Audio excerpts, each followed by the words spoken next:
Good afternoon, everyone. Swati this side.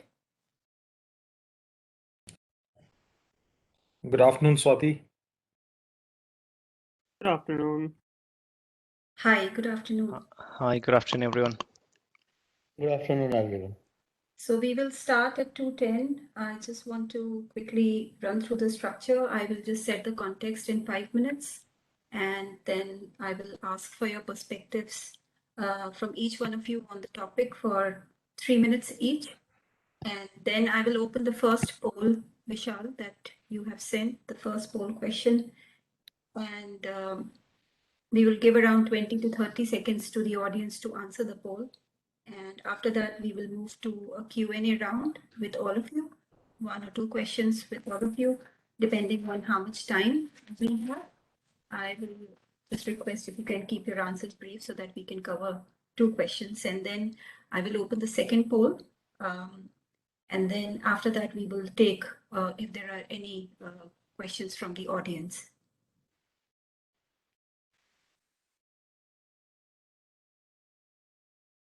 Okay, good. So you said a few minutes, so we got time for the couple of slides then. Just checking in for these slides. Okay. I got 2 slides, I think, just on the risk parameters.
Hi, good afternoon, everyone. We are now going live with the session, and I also welcome all the participants who have joined us today for this afternoon session on sustainable value chain. As we know that the topic that we are discussing today is eminent, which is the sustainable value chain, and we have very eminent speakers. Just to introduce myself, my name is Swati, and I'm working with CII for last almost 12 years. One of the recent initiatives that I have started to work on is the Sustainable Value Chain Initiative. I have with me an eminent panel present today. And just to briefly introduce my panel members who are present with me today, I have Mr. Naresh Tyagi, who is Chief Sustainability Officer for Aditya Birla Fashion and Retail Limited. I have Vishal Lodhi, who's the Head of Office for India, SEDEX. I also have Mr. Sanjeev Ganesh. He's the Executive Vice President Procurement from Diageo. And also Mr. Nihal Kaul, General Manager, Hero Motocorps Limited. Welcome to all the panelists from my behalf and from the behalf of CII. Just to briefly set the context on sustainable value chain before I take the perspectives from each of the panel members present here. We know that the topic of supply chain is important, and a lot of companies have started to look at tier one suppliers. But today, what we want to discuss is that how companies can move beyond their tier one supplies and start looking at the whole value chain, which includes both the upstream and the downstream. And what we are expecting the companies to look at is the integration of sustainability. So while sustainability is a very broad topic, what are those key parameters within sustainability that the companies can look at? It can be environment, it can be human rights, it can be social issues. And it is left to the companies, the sectors, and the nature of businesses that the companies come from, that how they want to integrate sustainability. Very important point that I want to build right in the beginning is that the reason why we are expecting companies to look at sustainability in the value chain is because of the multiple drivers which are playing role. One is, of course, the increasing consumer awareness, especially for businesses which are consumer-facing businesses. There is an additional push for such companies to look at what the consumer is looking at from such companies because they are consuming the products. So consumer awareness is increasing. There is a lot of media exposure that is happening, and there's a lot of reporting that is happening about the company, and hence consumers are becoming quite knowledgeable and aware. So that is one stakeholder which is pushing the companies. Of course, the other one is the investors. In India, the investor role is increasing, the momentum is gaining, but if we look at the global investors, that is already there. The push on ESG from the investor side is very high, and the push is not just coming for what the company is doing within its operations, but now the investors are strategically looking at what the companies are doing in the supply chain and value chains, and they are integrating these kind of parameters in their decision making. Other important factors also include the changing regulatory landscape, and especially when we look at India, there is a great push coming to companies in India, especially from the disclosure point of view. BRSR, which is the Business Responsibility Sustainability Reporting, very recently, changed and advanced by the ministry and SEBI. Expect companies to start reporting around the work they are doing beyond their operations and supply chains. And that's an indirect push for the companies because if they have to disclose something, they have to work on it. So definitely the increasing regulatory landscape in India is one of the factors, but also the global regulatory landscape, which is building up and quite stringently, is also adding to the push. Considering that India is part of the global value chain, a lot of companies supplying to companies outside India is also one of the push factors that we are looking at here. So the whole idea of this panel is to discuss that, how companies which are present on this panel are working respectively with their, let's say, channel partners or with their vendors on integrating, let's say, environment parameters or social parameters around human rights. What are the best practices that our participants can learn from each one of you? So with this context, I will move now to each one of the panel members present here. And I will request if all of you can, take 2 to 3 minutes of your time. If you have a presentation, you can share it here and build your perspective and your views on the overall topic of sustainable value chain. And I will start first with Mr. Naresh Tyagi. So if you would like to go first and, give us your view on the topic of sustainable value chain. Thank you, Swati. It's a very good topic you have chosen. And sustainable value chain, I think in our perspective, we are Aditya Birla Fashion and Retail, one of the leading fashion retail company, where we have 13, 14 brand with us, Louis Philippe, Banusan, Allen Solly, Peter International. So we started our journey with sustainability program called Re-Earth. And in that, we took that 10 mission and all the 10 mission from energy, water, product, packaging, waste, supply chain, everything. So we thought that it's not only supply chain, it's value chain. Because our approach is more life cycle assessment and analysis, how you create the product, how you manufacture the product, how you consume the product, how consumer use the product, whole life cycle. And in life cycle approach, we have taken that product centricity and stewardship, where upstream and downstream is part of that whole sustainable value chain. To start with, we have engaged stakeholder and stakeholder not within your company, but external stakeholder, be it supplier, be it partner, channel partner, even consumer and customer, regulatory. So how you get NGO, how you get all your stakeholder on board for your sustainability vision, and how you take these vision into action through some of the target and mission. With that, I must say that all the 10 mission, what we started, we set target and we made very good progress on that.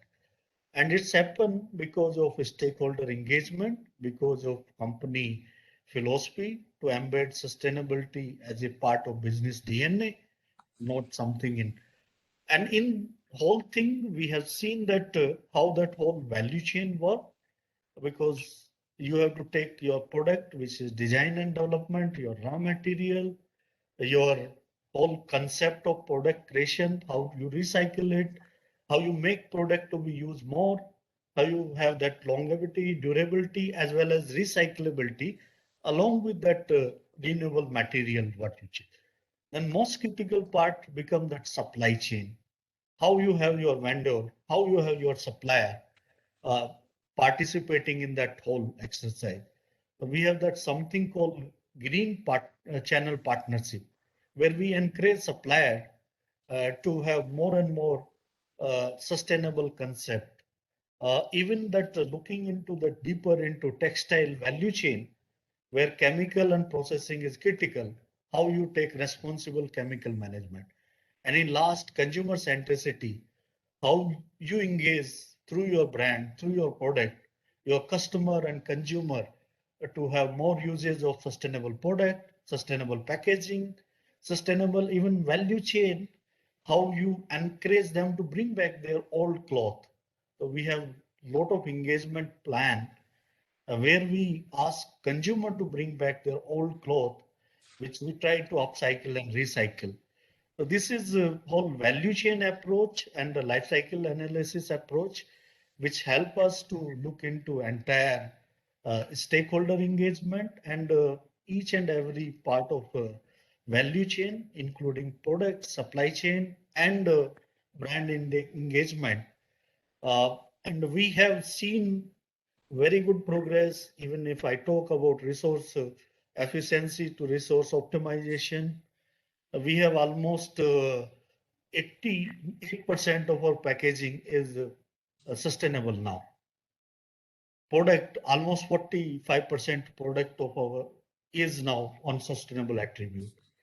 So with all these things, when you have that proper plan, you engage your stakeholder and put right target, it's possible to have that sustainable value chain approach, embedding life cycle approach and product life cycle as a core of your whole philosophy is something which we find very useful for our sustainability.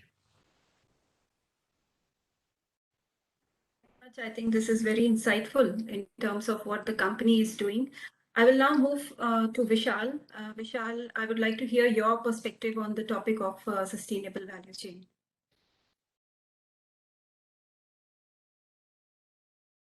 Thank you, Swati. I just want to quick sense check if my screen is visible. Yes, it is. Yeah. Excellent. Thank you one more time, and good afternoon, morning, or evening, everyone really, wherever you're joining us from. And I'd like to special thank CII team for giving an opportunity really to present the SEDEX perspective on the sustainable value chain. And what we looked at earlier, Mr. Naresh, I think you've given us the good perspective from your side, how as a Aditya Birla Group actually doing the various elements when it comes to the value chain. So from the SEDEX perspective, and really a brief overview for audience, SEDEX is one of the world's leading ethical trade service providers. So we've been supporting over 60,000 companies in last over 16 years in around 180 countries, mainly for the social compliance. So what I wanted to put a perspective for today, it's really the risks, what we envisage, what we actually look at from the data. And this data is from the SEDEX risk assessment tool. That really indicates many, let's say, for the top 10 exporting countries. And this is particularly for the apparel manufacturing we're looking at here today. So the high risk area, so about 6 out of 10, so 10 being the highest, then going to lower odds. And what we see actually, if we talk about the sustainable supply chains, these affects many areas.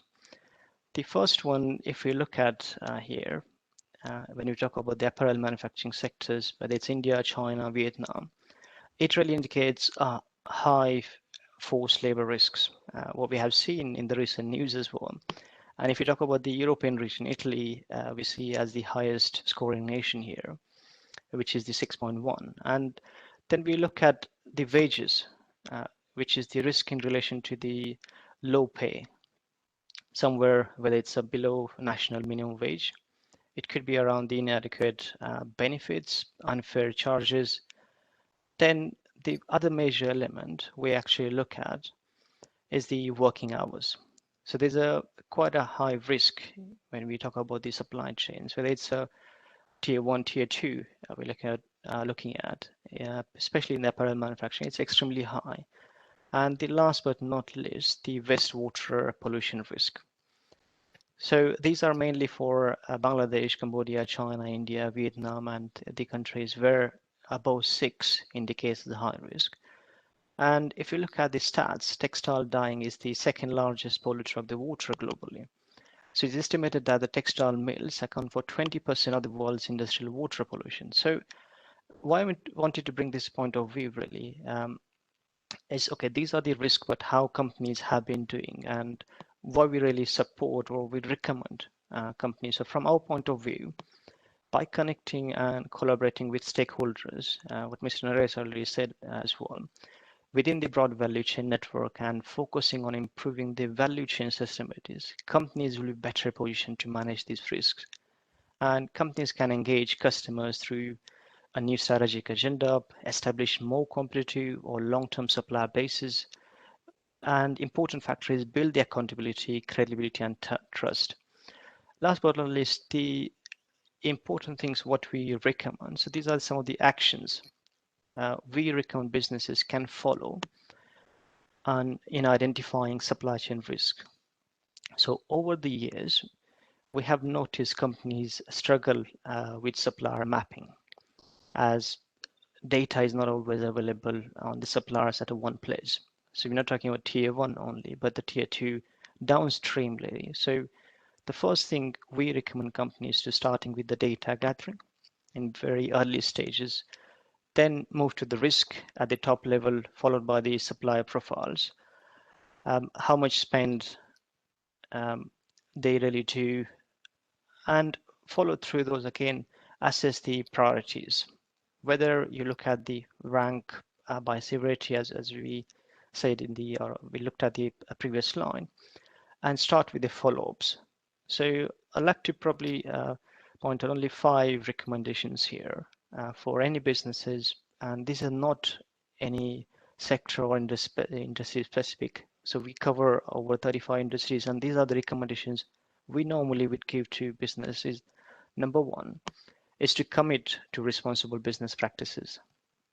Build your supply chain visibility, not only the tier 1, but go beyond.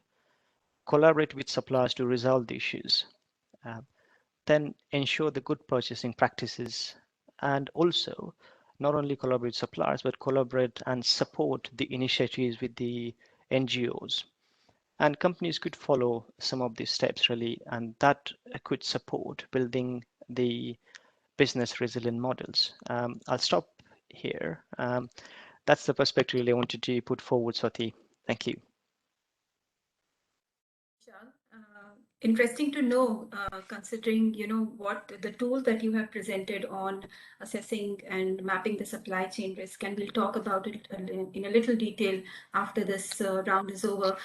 Before I call in another perspective from Sanjeev, I would also just like to remind my participants present here that if they have any questions from the panel present, they can type in the Q&A tab, which is appearing right at the top of the screen, top right of the screen, and we will take up your questions during the Q&A session. So Sanjeev, I will request if you can build your perspective on the topic. Sure. Thank you, Swati, and good afternoon, Swati, respected panel members and participants who've logged on to this call. Allow me to start by commending CII for picking up this subject on sustainable value chains. And the reason I say this is, while sustainability as a subject overall has had a lot of currency in recent times, as well it should, and supply chains or value chains are understood in themselves, connecting the dots to the broader thematic of sustainability across the entire value chain is nascent at best, right? And this is absolutely the right provocation as of today. And let's start with why, right? And my favorite analogy of supply chains is that it's like an iceberg, right? One of the most distinguishing features of an iceberg is just how much you see of it. Typically, more than 90% of it lies below the surface, unseen, untapped, ignored, and most often at our peril, right? Like the Titanic experience, right? This is exactly analogous to supply chains. What we do directly is only a very small part of the supply chain we run, and this humility needs to land onto us, right? It's equally true on all aspects, including sustainability. So if you really want to make a difference, you cannot ignore the 90%, right? Now, to be sure, industry, including us, including quite a lot of the participants who are there on this call, and the companies they represent, we made real strides in the visible part of our supply chain, in our factories, in our depots, in our products and specifications. But what do the numbers look like, right? More than 80% of greenhouse gas emissions for supply chain, right, are in the extended supply chains. Scope 3 carbon is 5 times Scope 1 and Scope 2. And it's no different in water, right? I mean, a McKinsey impact breakdown on what they call natural capital, which is soil, air, land, water, shows that in the food and beverages sector, to which Diageo belongs, supply chain impact is as much as 90%. So if we really need to make a real change, where do we focus, right? So for Diageo, and for those of you who do not know, Diageo is we are proud purveyors of alcoholic beverages and spirits, celebrating life everywhere and every day. For Diageo, we've tried to keep this in mind when we framed our 2030 sustainability pledge, right? And we call it Society 2030, the spirit of progress. And this is our 10-year commitment to grow business in the right way, all the way from grain, which is the very source, through to glass to our consumers, right? And to lead our business through this decade, we've set ourselves 25 goals, which are aligned to the UN SDG goals, right? These are centered around making around preserving the natural resources on which our long-term success depends, a positive contribution to the communities in which we work, we live, we source, and we sell, and a commitment to promote positive drinking. And lastly, but most importantly, to champion inclusion and diversity, right? And we'll achieve our ambition by ensuring people, partners, and communities can thrive. And just to highlight how critical a role value chain plays, right? And we've kind of tried to shoehorn it into our overall mission, is to give you three examples across carbon, water, and circularity, right? In carbon, we ourselves are committing to decarbonizing our own operations to net zero carbon by 2030. But importantly and crucially, also work with our suppliers to halve theirs and to have them move towards net zero carbon emissions by 2030, right? In water, by 2030, every drink we'll make, we are pledging to use 30% less water than today. And by 2026, we'll replenish more water than all the water that we consume in the water stress sites. But also, we are committed to run more than 150 community water projects across 5 continents, right? Ranging everything from planting trees to desilting dams to improving water quality and access to sanitation, hygiene, etc. Um, in what I call sustainable by design, right, which is in and around the entire circularity concept, we will achieve zero waste in our operations, but also net zero addition to landfills through our supply chain.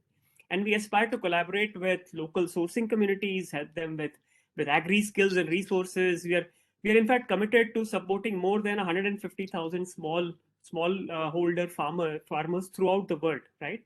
So what we are doing really is we are breaking down this pledge market by market, country by country, year by year into smaller measurable milestones. Because really, look, if the bottom line is this, right, this is something we need to do, and we need to think bigger than we've had in the past. And we really need to think holistically across the value chain, right? And lastly, there is no choice but to make this a decade of action, right? Starting yesterday is not possible, so the next best is today, right? We need to start now, and that's what Diageo is committed to do. And as the ghazal goes, "Lambi duri tay karne mein waqt to lagta hai." It takes some time if you need to go the distance. So that's our approach, Swati. Interesting and very good to know the commitments that you have just mentioned around the company's commitment on sustainability and also how you're taking them to your supply chain partners. I will now move to Nihal. Nihal is coming from an automotive company, and it will be very interesting to hear your views, Nihal, that how is an automotive company looking at the topic of sustainable value chain? Thanks, Swati, and good afternoon to all the panel members, and good afternoon to all the audience who is having a look at the session. Thanks to all the panelists. They have covered a lot of stuff as a part of this whole program. But as Swati said rightly, auto industry is look primarily at a very different lens when we talk of sustainability as a topic. And I strongly believe that not only the auto industry for that reason, every industry cannot success on the sustainability targets without the value chain. And though CII has kept the topic specifically on supply chain, but OEMs are looking at a different lens. They are talking about the value chain. As Naresh said in his narrative, and then followed by all the panelists. For any industry, it's inevitable. You cannot be successful without the value chain. And specifically talking about sustainability, it's a very beautiful word, which has us, you and us as a word in it. So it's all about us, the panel members, the CII or the people who are actually looking at the session. We at Hero MotoCorp, I think all the panel members know, and the audience know, we are the world #1 motorcycle and scooter manufacturers from the last 21 years now. And we have strived our journey from the long, our philosophy goes long back to 84 when we started our business. And the keyword was we care, and this we care was not only in terms of product and services, but also in whatever we do in our ecosystem. And we have been doing our part of the role in the overall journey in terms of sustainability from, I would say, 90s onward. But when it comes to real topic of supply chain, we were the first one in the auto industry to start a very unique program, which when we started was called GVDP, Green Vendor Partner Development Program. And this is one of the case studies now with the CII also, and a lot of people are following it now. And from the last so many years, almost 13 years now, we have onboarded almost, I would say, close to 200 plus, our partners on this program.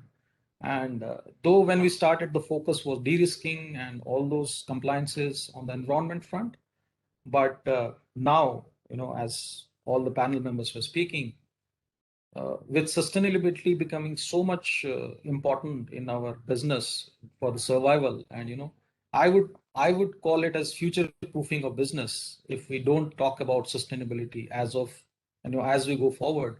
And as Sanjeev was saying, the time starts now, so I fully agree on that. And in this year's World Environment Day, which we celebrate with all of our value chain partners, including supply chain, dealer partners, extended partners, we have taken the pledge to move our program from more focused on the environment to ESG with the complete value chain network. And let me tell you, phenomenally, we have in the last 3 years seen a phenomenal change in terms of suppliers' thought process on this program. Just to give you some metrics, we have saved around 270 lakh units of energy across the supply chain, 500 million liters of water in terms of water security, around 184 metric tons of waste has been saved. And if I talk in terms of offset, it goes to almost around 23,000 tons of carbon offset from the supply chain part. Phenomenal, but I think all of us have to see that it's not about only 4 or 5 people sitting along with CII. It has to be a uniform and a collaborated approach. So we call it in our language, we have to collaborate, we have to create, and we have to inspire. So that's, by the way, the mission of the company also, to work on those three important parameters. And specifically, it cannot happen without us. We are the OEMs, we are the front runner. We have to demonstrate, and it needs a lot of passion. It needs a lot of energy. Nobody talks about this topic. From the Indian perspective, yes, there is a, as Swati was sharing in the beginning, the regulations will push all of us to do a sustainable business. BRSR is one step in terms of pushing the complete chain into that direction. But we at Hero MotoCorp are very, very aware of all these things. So we say sustainability is the way of our life. Whatever we do, we want to do it sustainably. And stakeholder engagement, as Naresh was saying in the beginning, very important, crucial for not only for OEMs, but for our supply chain partners also.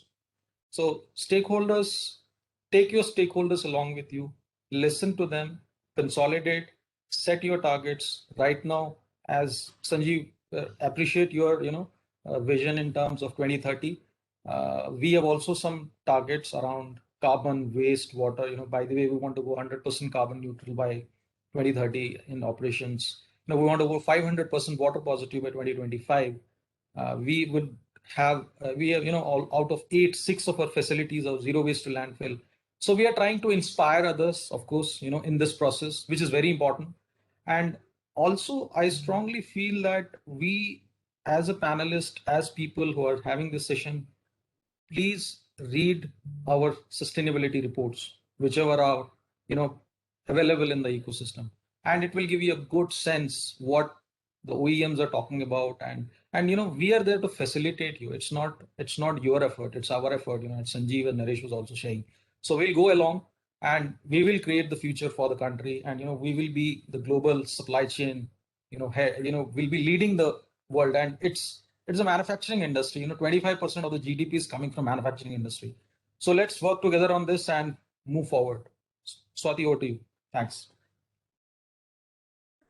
Nihal, very interesting points, and two things that you touched upon is the stakeholder engagement, and I don't think the importance of stakeholder engagement in building the, integrating sustainability in with your suppliers and vendors is extremely important. And the green development program that you mentioned, which CII and the company Mutakop worked with, I think is definitely a case study which a lot of other companies can look at on how such a long-term engagement has helped so many suppliers and vendors of a company. So I'll move to the questions now, but before I do that, I will open the poll, the first poll for the audience, and for the participants, the poll is just going live now. In 1 second, we will keep the poll on for maybe 20 seconds.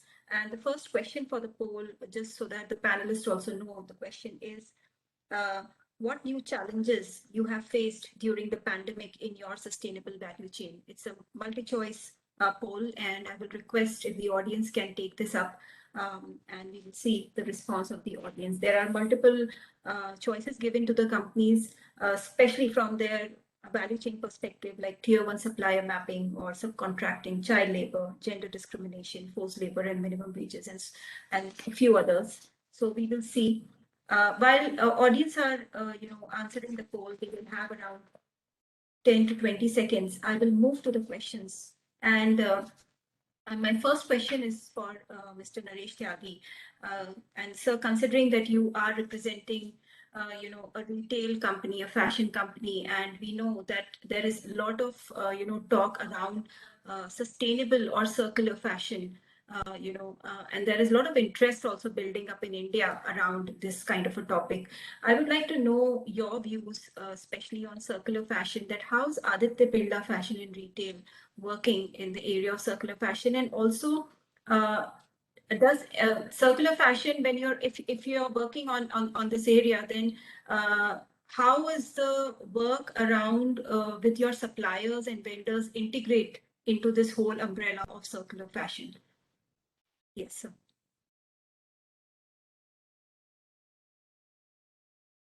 Thanks, Swati.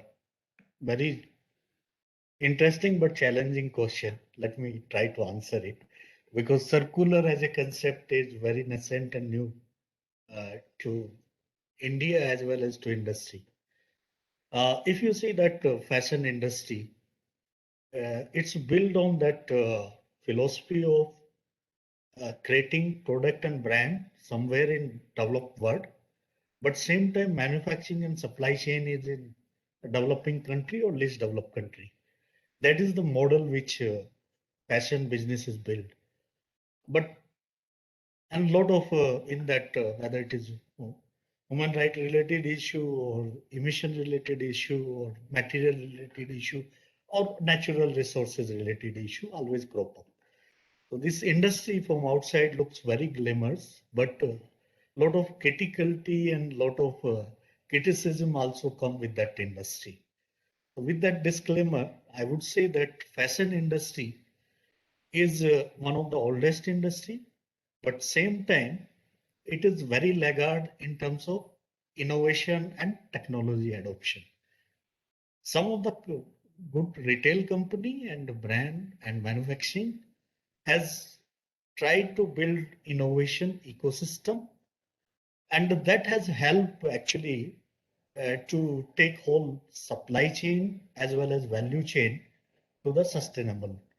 So I would say that from glamorous business model, it is slowly moving to that sustainable business model. Because if you produce garment and if you overproduce garment and hence more consumption, that model itself is not sustainable. So how you build a model which has ability to sustain, and in that model, lot of work has happened. How you use resources within your operation. For example, water consumption, energy consumption, the kind of waste which is generated in this industry is very high. Perhaps we are the only company to have that zero waste to landfill. None of single gram of waste goes to landfill. And this is the mission which we started almost a decade back. When you have that mission to reduce natural resource consumption, water, we have reduced water consumption. Today, even almost 75% of our water is recycle or reuse. 45% of water is coming from regenerated sources. Even renewable energy, 35% is our operation on that solar rooftop. So with that natural resource efficiency, how you build all your supply chain, which is on that natural resource efficiency, material is one, your wastage is other, your water, chemical, energy, all these things come into that. A lot of concept of reducing this unwanted consumption, but same time, how you put practice of recycle, reuse. And we have been following that philosophy of recycle, reuse, but recycle, reuse not within your ecosystem, but how you take that whole concept, the whole value chain. Because as a consumer, if consumer is having use of garment as a end of life cycle, where that garment goes. So how you have that whole economy, which is traditionally on linear, every time you can't have fresh raw material or fresh resource.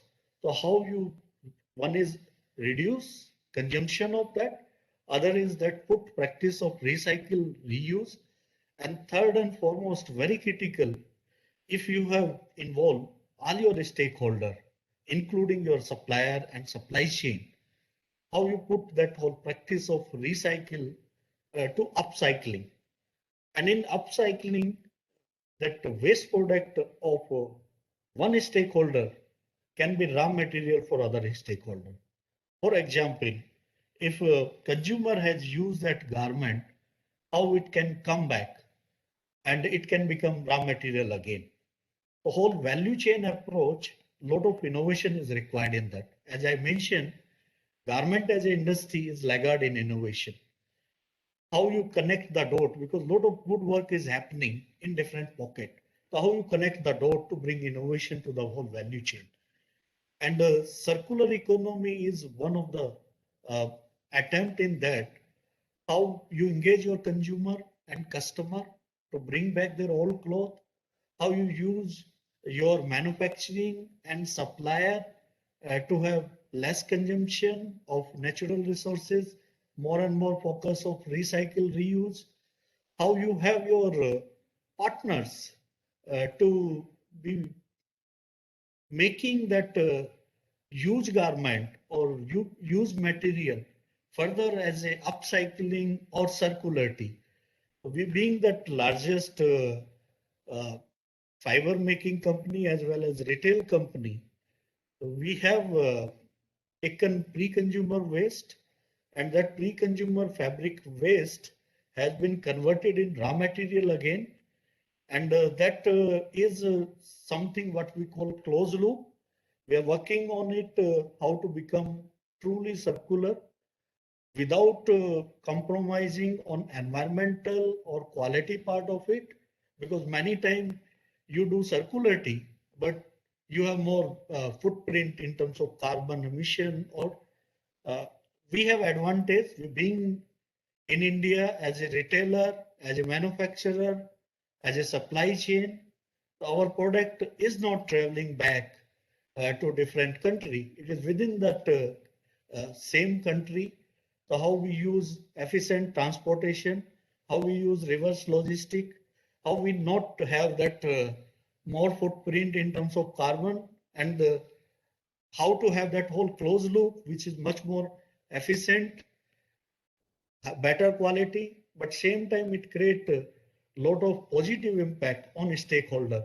Garment as an industry comes in as MSME, So how you involve that small manufacturer, how you involve a MSME, whole that people. So collaboration is also where one of the very critical thing. So I would say that innovation and collaboration, these are the two critical things to bring garment and textile industry towards more sustainable consumption, or even that early uh, stage of circular or closed loop. And for that collaboration with all like-minded people, we are working with Alan MacArthur, Make Fashion Circular. In India, we are anchoring the program on circularity through Circular Apparel Innovation Factory. Now, we have been taking that whole circularity concept as a understanding, as a vision, as an ecosystem for India, and hopefully in CII and other like-minded people will also participate in this, and it become kind of reality in this decade for textile industry in India. That answer, Mr. Tyagi, and I think what you mentioned makes a lot of sense and also emphasizes the role of certain functions within the organization. And what we are hearing from all of you is just making it all the more clear that sustainability, when we are looking at, it's not just one function role. It is not up to the CSR teams or the environment teams only to look at. And here I will come and bring in Sanjeev here, because he is the procurement head at Diageo. The role of procurement team is really evolving now, considering that there is a lot of focus coming, Sanjeev, on the value chain and the supply chain and integration of sustainability with the business partners beyond the organization. In your role as looking after the procurement at Diageo, what are those sustainability parameters that you take forward with your respective, suppliers or vendors when you are looking at, let's say, the sustainability pledge that you talked about, and you mentioned that this is something that we also take towards your vendors. How do you ensure that the parameters that you are looking at as procurement head are communicated to your suppliers, and also how do you ensure that they actually implement it and it just doesn't remain out there, and it is followed by the partners? Sure. Thank you, Swati. That's a great question. And before I answer the question specifically, right, a nuance of about procurement as a function, it is one of the few in an organization which equally looks both within and without, right? And so procurement specialists need to be almost what I call Janus face, the ancient Roman god who had two faces, one looking in and looking out, connecting the dots between the within and the without, right? So accordingly, our role as procurement is that of a messenger. We ensure that we communicate our ambitions to our supply chain, but equally also receive an input into what is possible in the world outside to aid fulfilling our own ambitions, right? And in aid of landing our society 2030 ambitions, see, from a procurement perspective, I think there are three clear areas where we can influence sustainable practices, right? The first is what I call directional nudges, right? And Nihal talked about the push from a regulatory and government aspect. This is what I call the pull aspect, right? I mean, we essentially need to incentivize to focus on this area. And we need to money, and more importantly, our business, right, which is where procurement comes in, where our mouth is, and we make it a factor for awarding and sustaining, business, provided you tick off ABC boxes, right? So imagine awarding contracts to suppliers who are not just the most efficient commercially, right, but also on sustainability parameters, right? How do they rank across all ethical business practices? Their compliance levels on CDEX, right? I mean, Vishal, right? If you're compliant on business ethics, on labor laws, on human rights, etc., right? We will go out of our way to award business to you, right? So the concept of incentives and nudges, and by the way, I'm a big fan of behavioral economics and behavioral psychology. There are so many concepts which are actually relevant for procurement professionals, and I think nudges or incentives to our suppliers will go a long way, right? The second is to co-create and cross-pollinate, right? I mean, there are we find that in our value chains, there are certain suppliers who are way ahead of us, right? We need to just leverage them. We need to socialize what they do.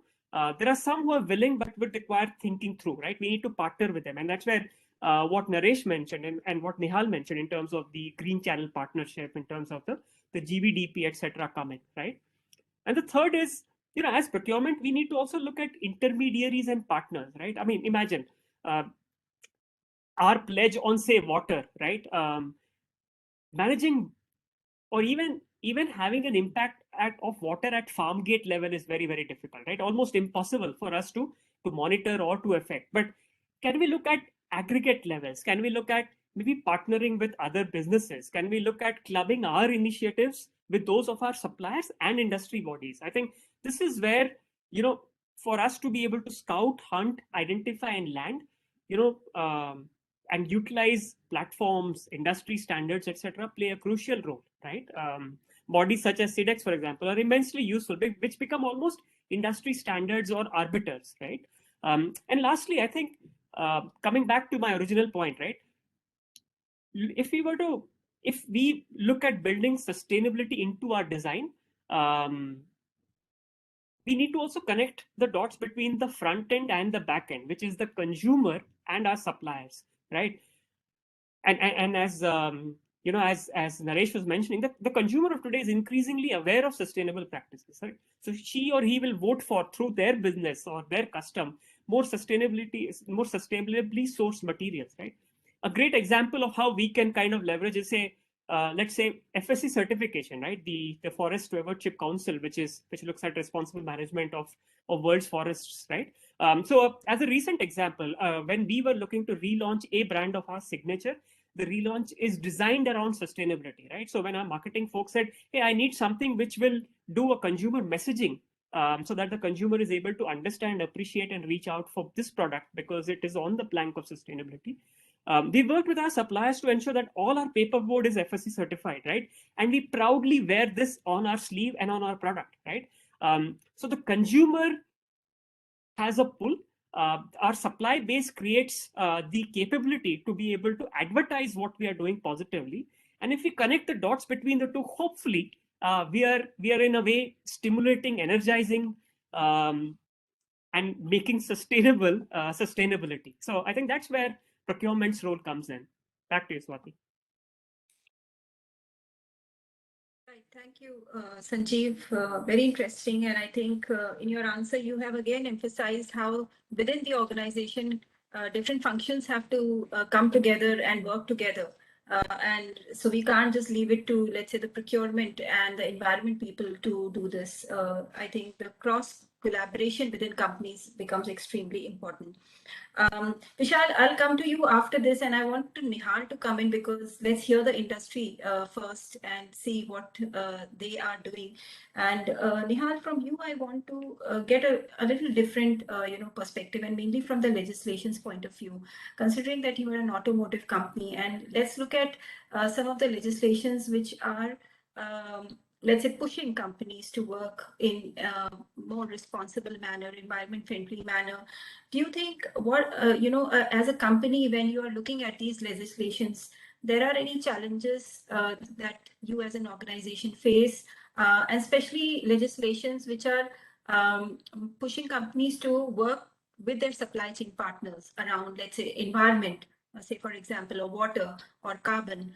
What is your view from your company's perspective? What are the challenges that you face as an organization when you're looking at these local level challenges on legislations?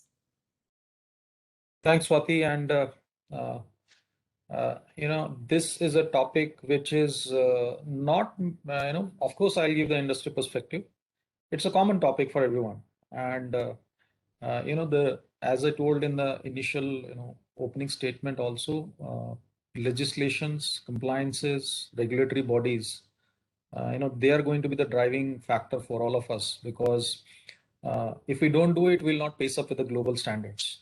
So specifically coming to our kind of an industry where, it's too much right now focused on environment, mainly, predominantly, I would say, because of the fact that there are a lot of legislations and compliance and standards which are available in the ecosystem.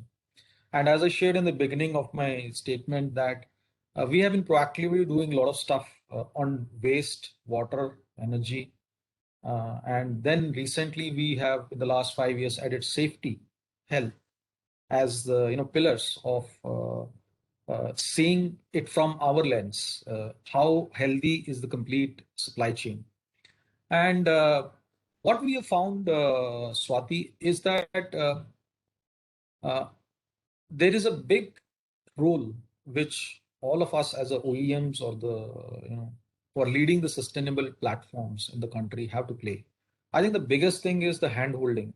I think one of the very important thing which is missing, and I think Naresh and Sanjeev was also touching, we need a lot of capacity building.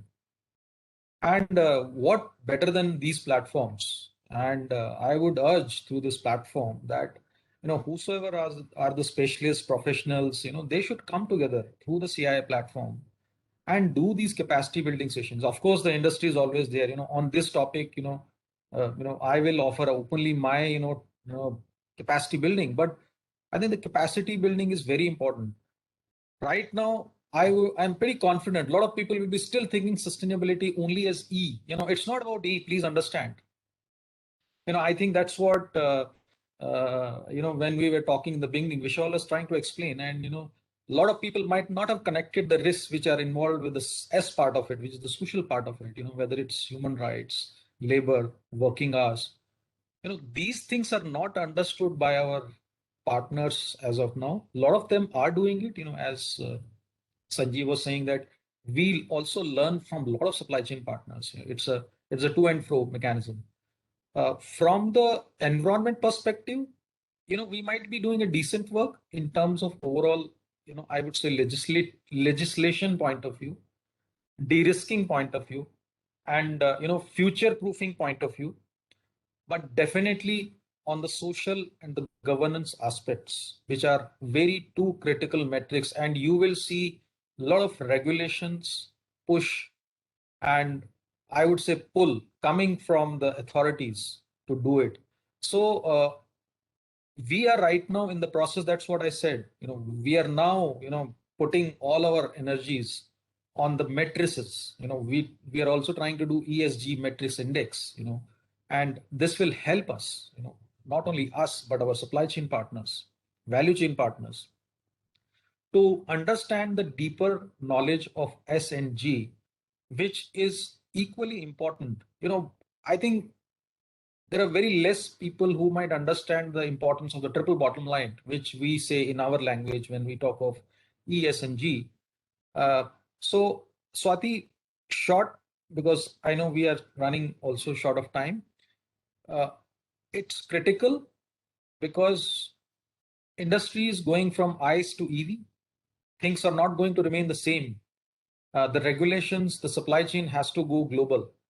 And with all these international players coming in the era of auto industry, where we are now on sitting just 1 decade from the, I would say, from the EV era, the the whole gamut of business has to be future proofed.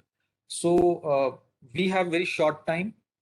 The governance and the social aspects are going to be crucial, while environment will run on a very trajectory path, because there are a lot of stuff, water, waste, and these are all common topics.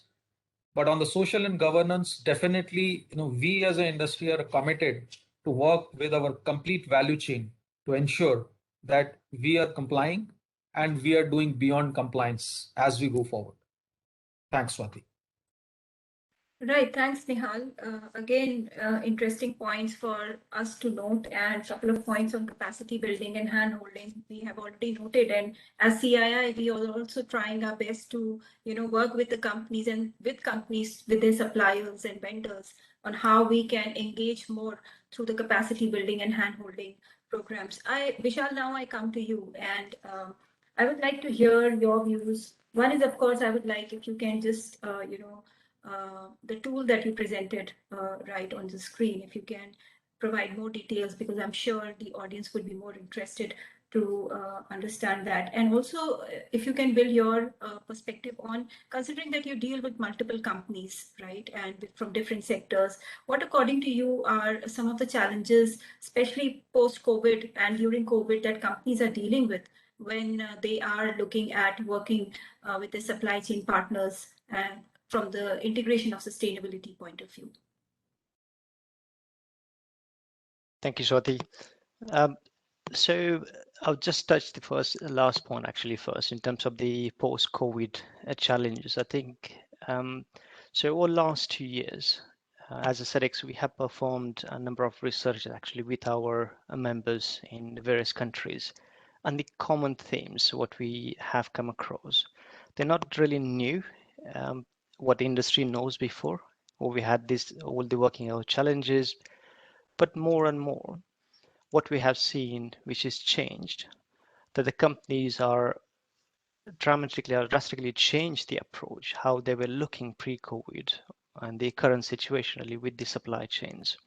So the issues ranging with the child labor, subcontracting, they were actually there as well. They're still there. There's nothing actually changed with that one.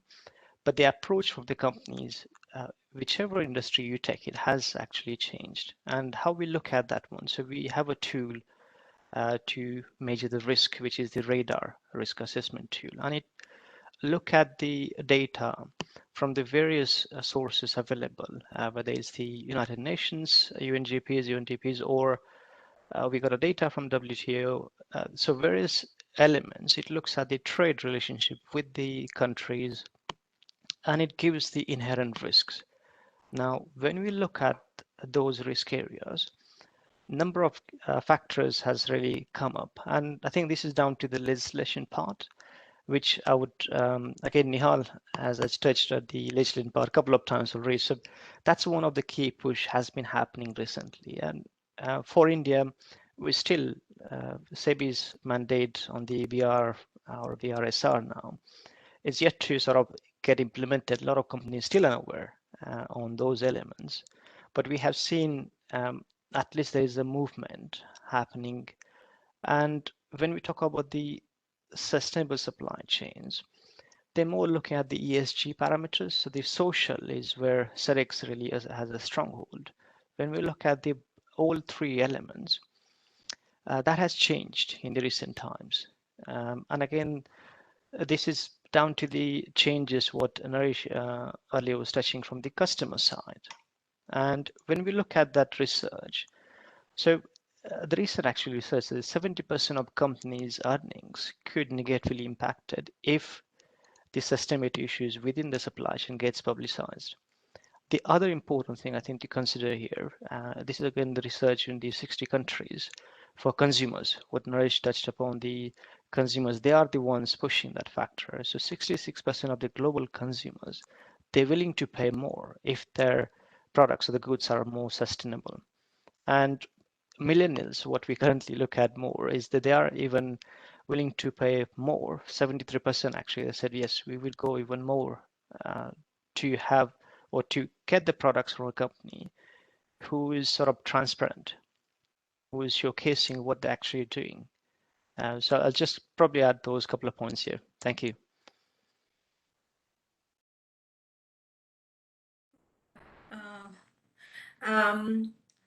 I think your points very well fit what the other speakers mentioned, Vishal. And as I just mentioned, we may not have the time for second round of questions, but before I do the conclusion, I will just open the poll for the audience on the second question. And if my colleagues can help me make the poll live. And the question is that who are the vulnerable groups in your value chain? And the audience can answer from the multiple choices that are given to them. Very interesting discussion, and I will say very interesting and diverse panel, because as we can see that there are different industry sector representation, and Vishal, you are representing also different industries. A couple of points which I have picked up from the discussion, which I will look for, which I will put forward here as part of the conclusion. One is, of course, very important when we are looking at the supply chain and the value chain of the companies, it is very clear through various research studies and through various discussions that a lot of footprints around environment are happening in the supply chain. So the points on emissions, a lot of emissions that the companies are recording are coming from their supply chain partners. Similarly, when we look at the social side, the violations around human rights, if we look at a lot of violations or practices of human rights violations are very much prevalent in the supply chain of companies rather than their own operations, precisely because, and especially in India, because a lot of supply chain and even the downstream side of the company comes from the informal sector. And that is why, because the regulations don't reach there so much, the prevalence of human rights violation exists more so. And that is why it becomes all the more important for companies to use their leverage to work with their business partners and channel partners and integrate sustainability. One of the points which I have picked up is definitely the cross collaborations that the company need to have within their organization, different functions coming together, working together on driving the whole agenda of supply chain. Also, a lot of companies now have the sustainability vision, sustainability plans in place, and how they can align their work with the supply chain partners through that vision. Overall vision is again an important point to look at. One of the key challenges, of course, that has been discussed is the hand-holding, capacity building, and awareness with the suppliers. I think that is definitely a missing link. And as organizations like CII and industry, I would also urge if we can come together and work together more towards creating that awareness, capacity building programs, because a lot of suppliers are coming from small companies and they may not have that kind of resource base that they can deploy to get that awareness on their own. So that definitely is an important point. And last point is, when we are looking at the value chain, we are not missing out on the last mile, which is the consumer. Consumer is definitely an important part of the value chain. So a lot of work that the companies are doing, especially from the packaging point of view or the upcycling that Mr. Naresh Tyagi mentioned, becomes an important parameter when we are looking at the value chain, and especially the closed loop that he mentioned becomes a very, very important point. And it is also important because, as was said, that consumers are willing to pay an extra to ensure that the product that they are buying is sustainable, not just when it is manufactured, but even the resources that are being put into it are sourced responsibly. So with this, I will close this